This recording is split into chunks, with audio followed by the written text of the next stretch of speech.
Možností, ako sa skrášliť či vylepšiť svoj výzor, je naozaj veľmi veľa. Niektoré úpravy, ako napríklad make-up, sú len na deň či príležitosť, iné patria k permanentným, čiže trvácim.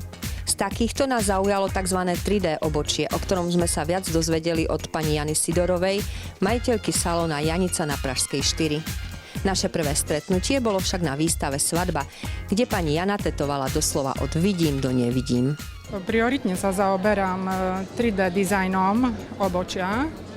Keďže som výtvarnička, tak je mi to veľmi blízke vytvárať ten dizajn a jedná sa o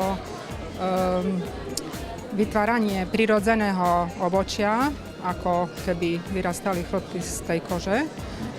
Robí sa to bez prístroja, takže je to veľmi zaujímavá práca a veľmi prirodzený výsledok. No, tetujem od rána v kuse, teraz tam čaká posledná klientka, tak už som trošku unavená, ale je to veľmi príjemné, lebo ľudia majú záujem o to. Na výstave netrvá tak dlho, pretože robím trošku skrátene, ale normálne trvá procedúra asi 1,5 hodiny.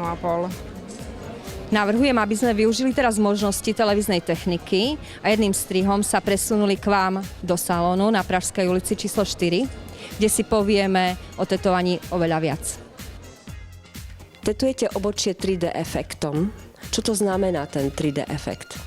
3D efekt znamená, že imitujem rast chlpíkov na obočí, keďže chlpíky na obočí sú prirodzené, sú vlastne vo formáte 3D, tak aj tá imitácia toho rastu je 3D.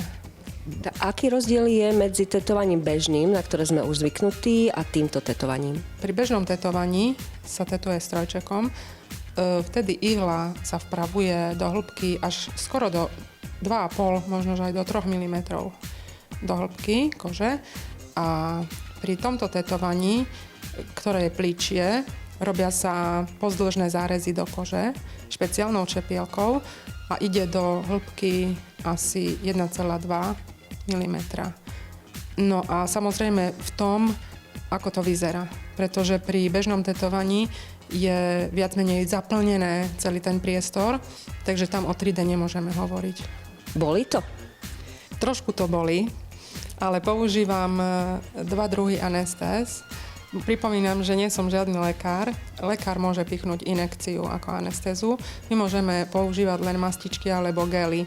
Ja používam nadštandardne 2 anestézy, 1 mastičku na povrch a 1 gel, ktorý obsahuje adrenalín a ten sa vpravuje už počas práce. Ako správne by malo vyzerať obočie?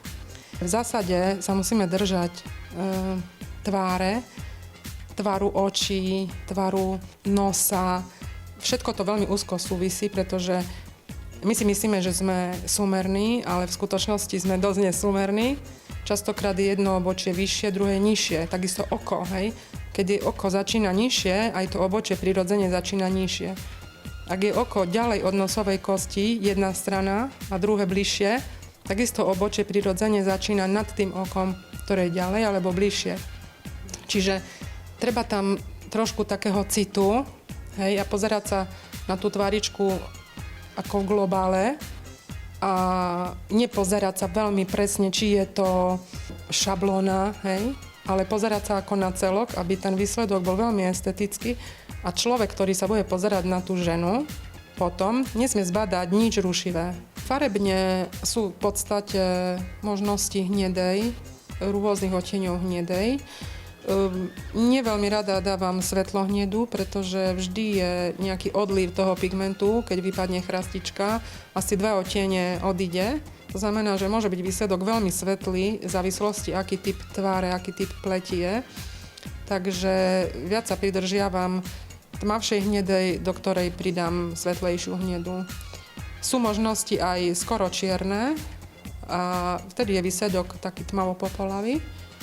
A nie každý si to môže dovoliť a nie každému sa to páči. V salóne Janica na Pražskej 4 si okrem obočia môžete dať vytetovať aj očné linky takzvaného typu rozžiarenia očí, kedy sa tetuje medzipriestor medzi myhalnicami, vďaka čomu oko vyzerá naozaj prirodzene a rozžiarenie.